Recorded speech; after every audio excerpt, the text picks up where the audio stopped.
우리의 정치 문화가 과거와 달리 보다 더 성숙해졌음을 보게 되었습니다. 감사합니다.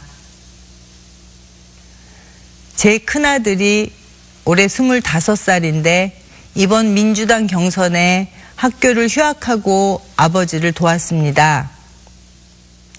경선 결과에 당연히 많이 속상해했습니다. 그런데 경선이 끝나고 며칠 안 지났는데 아들이 서울을 가야 하니까 이불을 싸달라고 했습니다.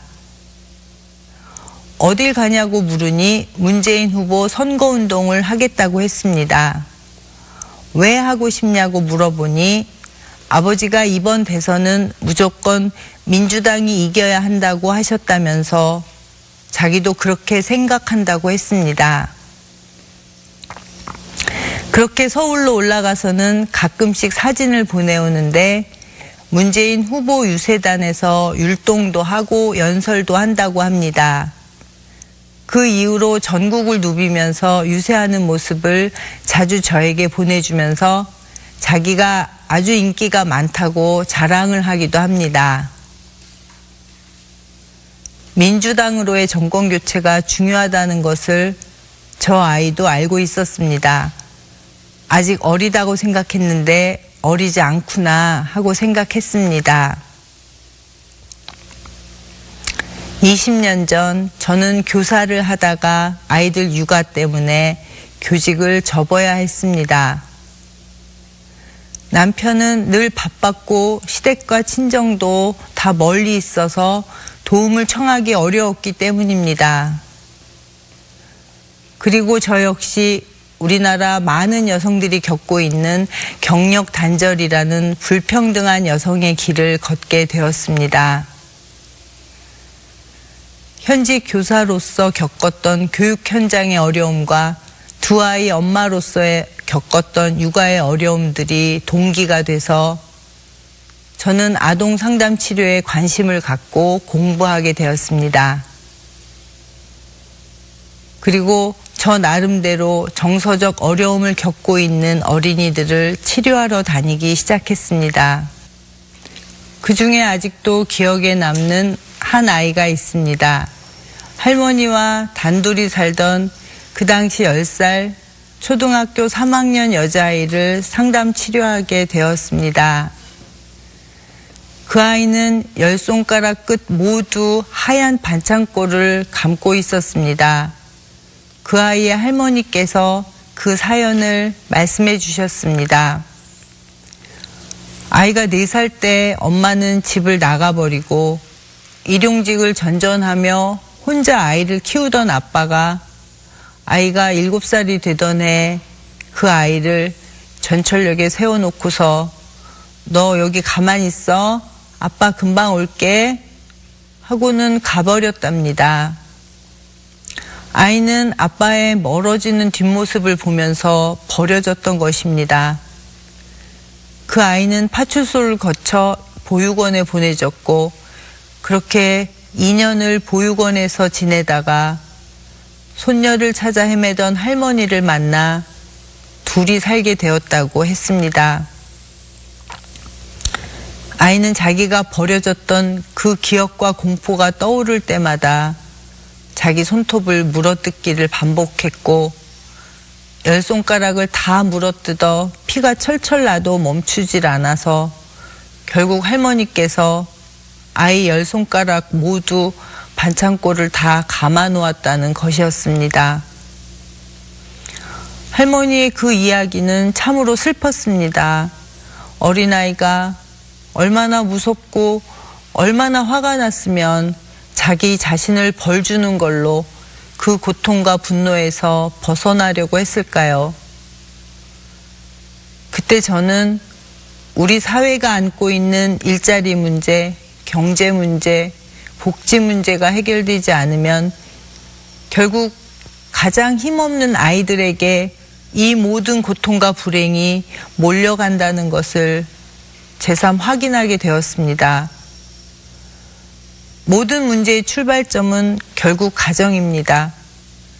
그리고 그 가정의 문제에서 가장 큰 원인은 경제적 어려움이고 그 경제적 어려움이 가정의 붕괴로 이어지고 그 붕괴의 가장 큰 희생자는 아이들이었습니다.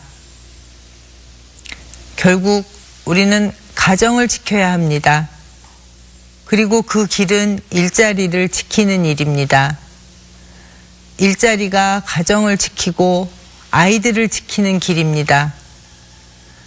그래서 저는 문재인 후보께서 대통령 공약으로 10조 원의 일자리 추경과 대통령 5년간 일자리 대통령이 되겠다고 선언하셨을 때 너무 기뻤습니다. 민주당 문재인 후보가 대통령이 돼서 많은 가정을 구하고 많은 아이들을 행복하게 만들어 주셨으면 합니다. 그런데 걱정이 있습니다. 어떤 정책이 옳다고 주장만 한다고 실현되는 건 아니기 때문입니다.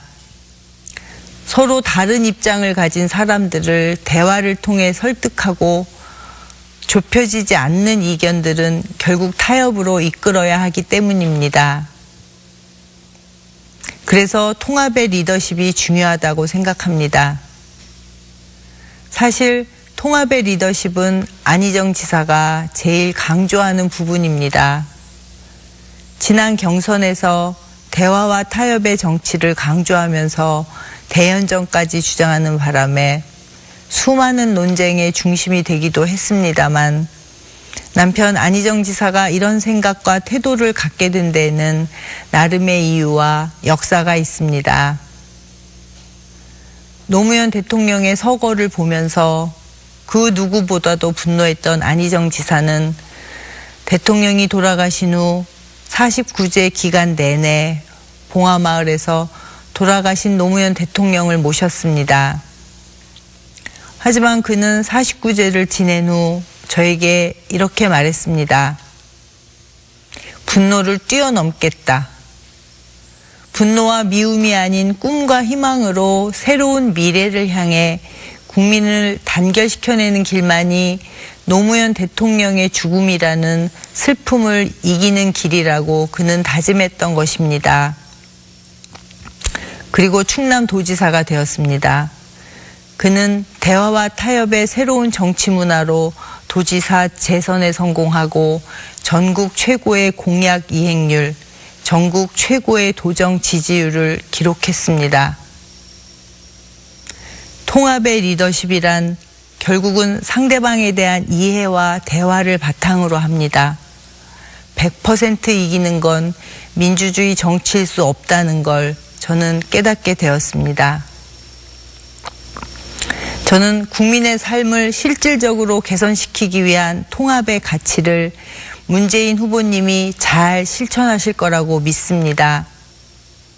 이미 안희정 지사의 공약 중 많은 것들을 문 후보님 공약으로 채택하셨습니다. 석탄 화력 발전 감축이나 전기요금 차등제와 같은 혹은 미세먼지 대책과 친환경 에너지 정책, 직불제 중심의 농정 개편, 또 농업회의소 법제화 같은 농정개혁 정책이나 시도지사가 함께하는 제2국무회의 신설 등 이미 안희정 지사의 중요 공약은 문 후보님의 공약으로 하나가 되었습니다. 국민 여러분, 새누리당 지난 10년은 이미 국민의 심판을 받았다고 생각합니다. 우리는 지난 10년 동안 충분히 힘겹게 살아왔습니다. 이제 정권 교체는 국민의 열망이자 순리입니다. 저는 민주당으로의 정권 교체가 국민이 원하시는 가장 정상적인 정권 교체라고 생각합니다. 특정 계층, 특정 정파의 이익을 위해서가 아니라 국민 대다수의 입장과 국민 대다수의 행복한 삶을 위해서 가장 많이 애써왔던 정당이 민주당입니다.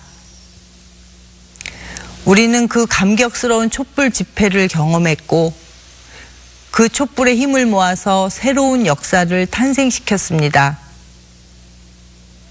우리가 이 나라 이 역사의 주인이란 사실도 확인했고 우리 스스로를 자랑스러워해도 된다고 생각합니다. 이 자랑스러운 경험을 잃어버리지 않고 가장 소중히 간직하고 발전시킬 수 있는 정당이 민주당입니다. 국민의 의사를 가장 잘 대변할 정당, 민주당을 선택해 주십시오. 그리고 민주당을 100년 정당으로 키워주십시오. 정당이 든든해야 국민이 편안해집니다. 튼튼하고 오래가는 정당의 후보라야 국민 여러분의 소중한 주권을 위임받을 자격이 있지 않겠습니까? 그리고 그런 정당의 후보를 선택해야 마음에 들지 않는 점이 있을 때 확실한 애프터 서비스도 받을 수 있지 않겠습니까? 이런 게 바로 새로운 정치 아닐까요? 말로만 하는 새로운 정치가 아니라 정당과 국민이 함께 책임지는 정치가 새로운 정치라고 생각합니다. 국민이 어려울 때 돕고 삶의 동반자가 되는 정당 정치를 위해 문재인 후보는 주춧돌 역할을 하겠다고 했습니다. 민주당은 기둥이 될 것입니다. 든든한 줄기가 되어 국민의 행복이 뻗어나갈 수 있게 만들 것입니다. 그래서 우리 아이들은 그 가지마다 열리는 맛있는 열매를 따먹을 수 있게 하고 싶습니다. 마지막으로 안희정 지사와 이재명 시장에게서 새로운 희망과 기대를 거셨던 많은 지지자분들께 부탁드립니다. 경선 과정에서 안희정 지사는 이렇게 말했습니다. 누군가를 지지하는 이유가 누군가를 미워하는 이유가 돼서는 안 됩니다. 마찬가지로 누군가를 미워하는 이유가 다른 일을 지지하는 이유가 돼서도 안 됩니다. 깨어있는 시민의 이름으로 대한민국 국민의 이름으로 함께 단결할 수 있는 나라, 그런 나라가 되어야 한다고 믿습니다. 대한민국에 깨어있는 모든 국민 여러분, 새로운 정치로 새로운 나라를 만들어 나갈 문재인 후보와 이재명, 박원순, 김부겸, 안희정, 민주당 드림팀을 끝까지 지켜봐 주시고 성원해 주십시오. 문재인 후보님과 민주당의 승리를 위해 모두 함께 해주시기 바랍니다. 감사합니다. 민주당이 이겨야 한다고 하셨다면서 자기도 그렇게 생각한다고 했습니다. 그렇게 서울로 올라가서는 가끔씩 사진을 보내오는데 문재인 후보 유세단에서 율동도 하고 연설도 한다고 합니다. 그 이후로 전국을 누비면서 유세하는 모습을 자주 저에게 보내주면서 자기가 아주 인기가 많다고 자랑을 하기도 합니다.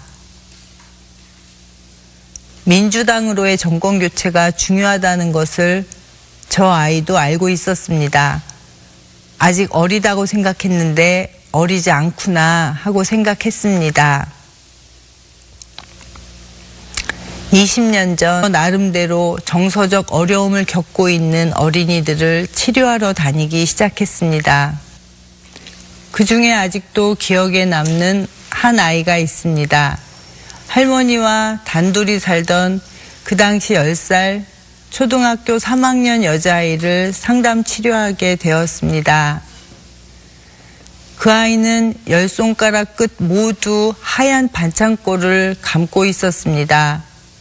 그 아이의 할머니께서 그 사연을 말씀해 주셨습니다. 아이가 4살 때 엄마는 집을 나가버리고 일용직을 전전하며 혼자 아이를 키우던 아빠가 아이가 7살이 되던 해 그 아이를 저는 교사를 하다가 아이들 육아 때문에 교직을 접어야 했습니다. 남편은 늘 바빴고 시댁과 친정도 다 멀리 있어서 도움을 청하기 어려웠기 때문입니다. 그리고 저 역시 우리나라 많은 여성들이 겪고 있는 경력 단절이라는 불평등한 여성의 길을 걷게 되었습니다. 현직 교사로서 겪었던 교육 현장의 어려움과 두 아이 엄마로서의 겪었던 육아의 어려움들이 동기가 돼서 저는 아동 상담 치료에 관심을 갖고 공부하게 되었습니다. 그리고 전철역에 세워놓고서 너 여기 가만히 있어. 아빠 금방 올게. 하고는 가버렸답니다. 아이는 아빠의 멀어지는 뒷모습을 보면서 버려졌던 것입니다. 그 아이는 파출소를 거쳐 보육원에 보내졌고 그렇게 2년을 보육원에서 지내다가 손녀를 찾아 헤매던 할머니를 만나 둘이 살게 되었다고 했습니다. 아이는 자기가 버려졌던 그 기억과 공포가 떠오를 때마다 자기 손톱을 물어뜯기를 반복했고 10손가락을 다 물어뜯어 피가 철철 나도 멈추질 않아서 우리의 정치 문화가 과거와 달리 보다 더 성숙해졌음을 보게 되었습니다. 감사합니다. 제 큰아들이 올해 25살인데 이번 민주당 경선에 학교를 휴학하고 아버지를 도왔습니다. 경선 결과에 당연히 많이 속상해했습니다. 그런데 경선이 끝나고 며칠 안 지났는데 아들이 서울을 가야 하니까 이불을 싸달라고 했습니다. 어딜 가냐고 물으니 문재인 후보 선거운동을 하겠다고 했습니다. 왜 하고 싶냐고 물어보니 아버지가 이번 대선은 무조건